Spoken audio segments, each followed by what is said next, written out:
Excellencies, Mr. Siraj Qureshi, Chairman, India Islamic Cultural Center, Dr. Hafizur Rahman, Director of Khusro Foundation, scholars and eminent persons present, members of the media, distinguished ladies and gentlemen. It is my proud privilege today to welcome His Excellency and convey my most sincere gratitude for accepting our invitation to visit India.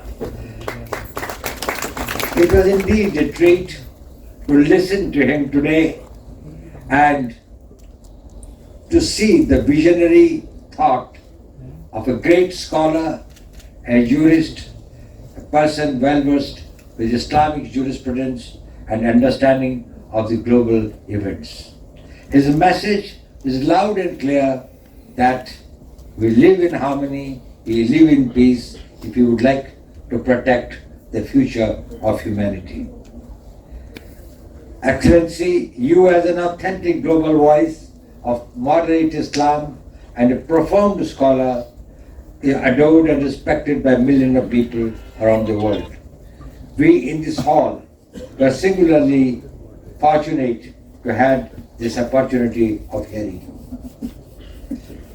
Excellency, your deep understanding of Islam and religions of the world, incessant efforts towards interfaith harmony, courage to persistently lead on the path of reforms is not only contributing to better understanding of Islam and its seminal contribution to humanity, but also preventing extremist and radical ideologies to plague the young minds.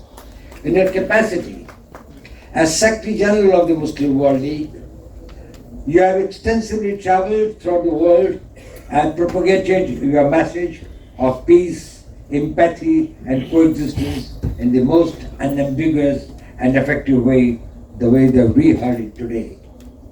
Your interactions and persuasive articulations have not only brought about a deeper and better understanding of Islam, but also worked as a catalyst in promoting the values of compassion, tolerance, and respect among different faiths and different people.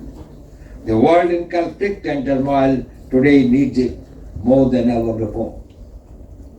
Friends, we are proud of the excellent relations that exist between India and Saudi Arabia, which are rooted in shared cultural heritage, common values, and economic ties. Our leaders share a common vision of the future and have been closely interacting with each other. The enduring profoundness of our historic relationship can be understood from the fact that during Prophet Muhammad's, peace be upon him, time and his marriage with Hazrat Khadija, she had expressed her liking for silk and shawls from Kashmir in India. Excellency, India, the world's largest democracy and the mother of democracies, is a land of incredible diversity. In your talk, you elaborately mentioned about diversity as a fundamental trait of our existence. It has been a melting pot of cultures, religions, languages, and ethnicities which have coexisted in harmony for centuries. As an inclusive democracy, India has successfully managed to provide space for all its citizens, regardless of their religious, ethnic, and cultural identities. Amongst its numerous religious groups, Islam occupies a unique and significant position of pride, with India being home to the second largest Muslim population in the world. In fact, to give an idea of the scale we are talking about, Indian Muslim population is almost equal to the combined population of over 33 member states of the Organization of Islamic cooperation.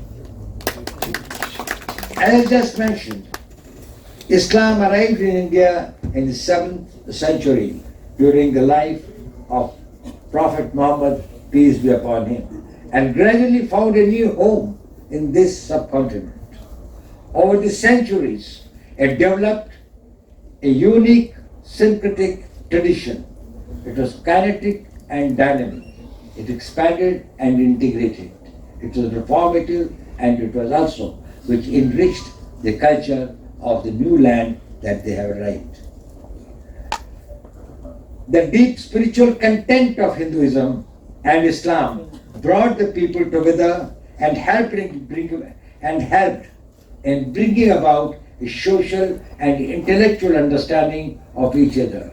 It gave rise to a distinct and vibrant expression of peace and harmony, notwithstanding the vagaries of political ups and downs. While the historians have focused more on the political events, they have failed to capture this underlying spirit of accommodation, tolerance, and respect.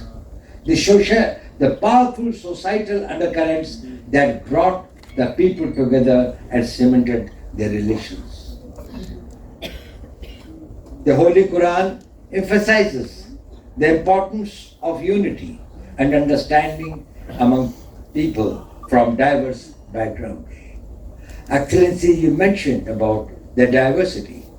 There's a purpose behind the diversity. That is what the Holy Quran says, that the humans were created and divided into different communities, and the diversity was created among the tribes and people to facilitate mutual acquaintance and recognition.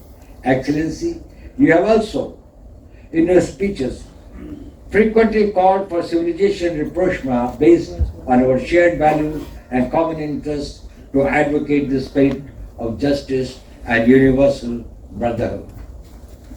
The philosophy of cooperation and dialogue in Islam has over the centuries merged seamlessly with the ancient Hindu civilizational tradition of Vasudhaiva Kutumbakam. The world is one family.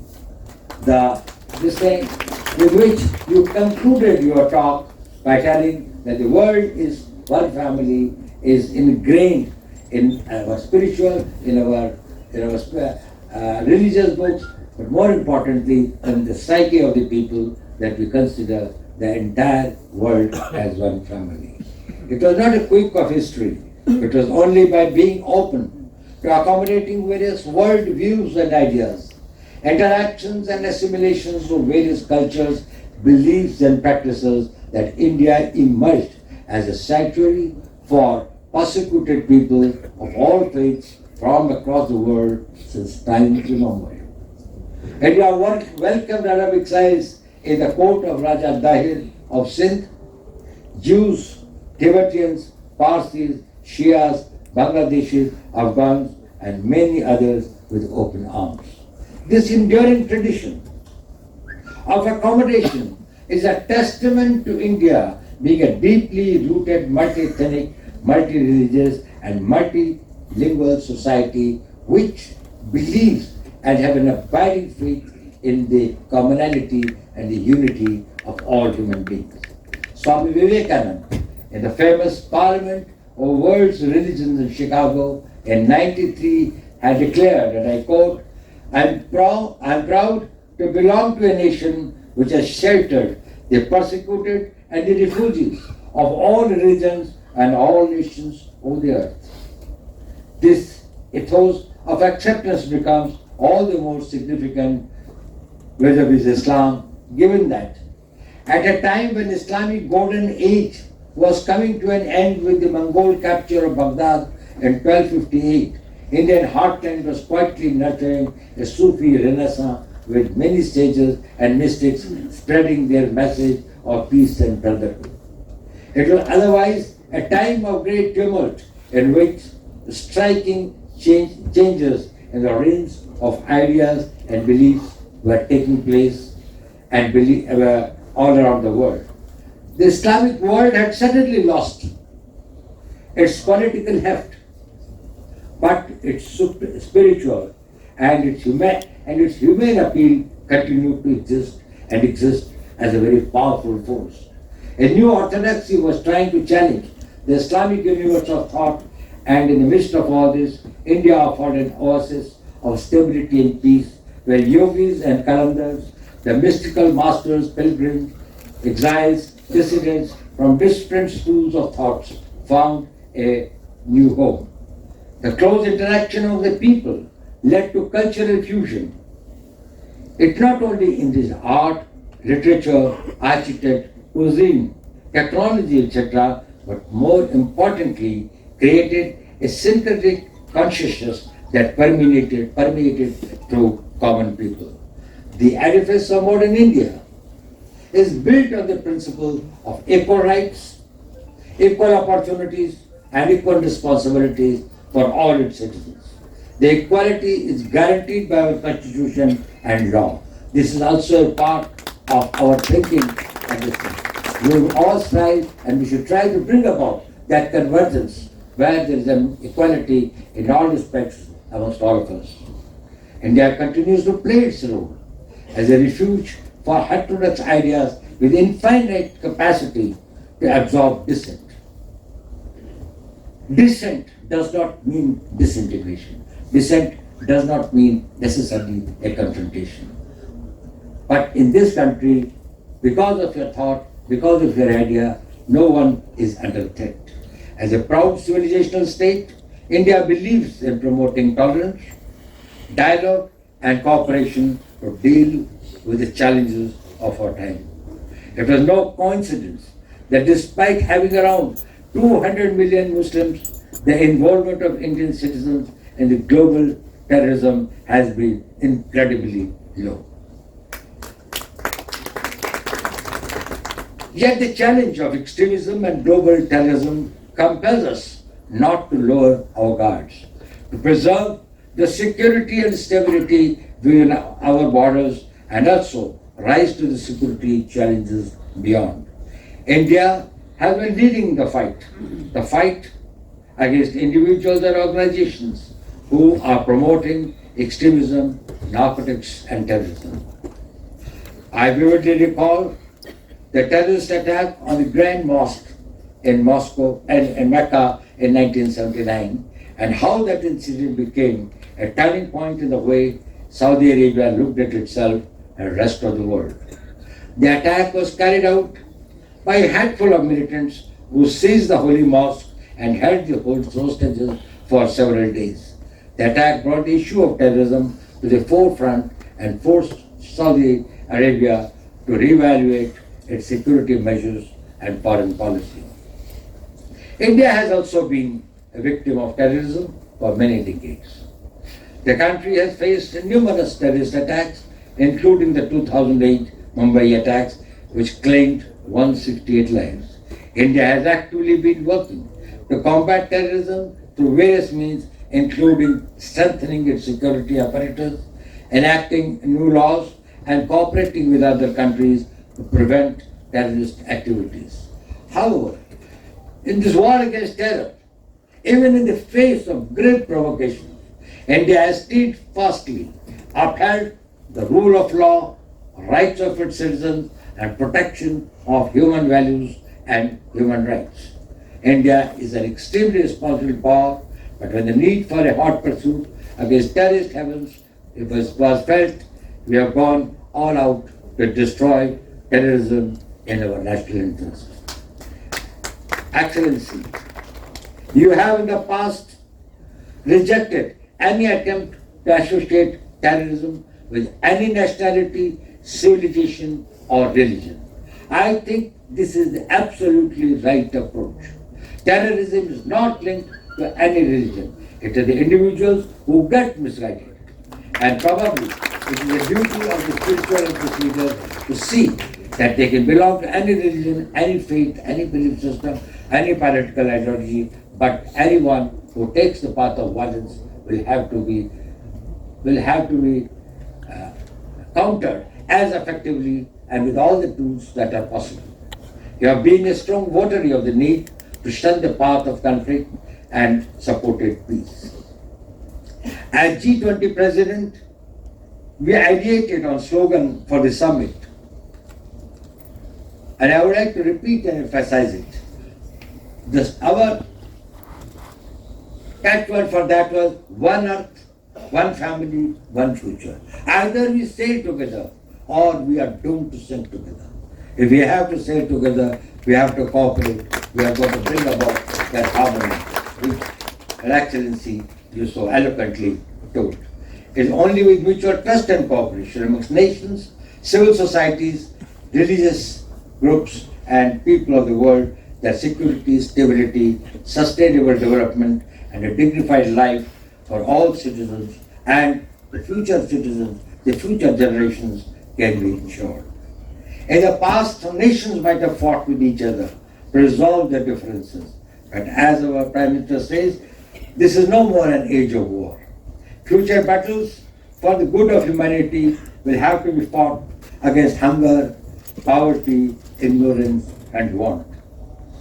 In today's world, with complex geopolitical challenges confronting us, religion has to become a beckoning light for the humanity to usher into an era of peace and harmony. We are fortunate, we have got many distinguished religious leaders sitting here from various pursuits and various thoughts, and I do hope that they understand the great responsibility to lead the society in these critical moments.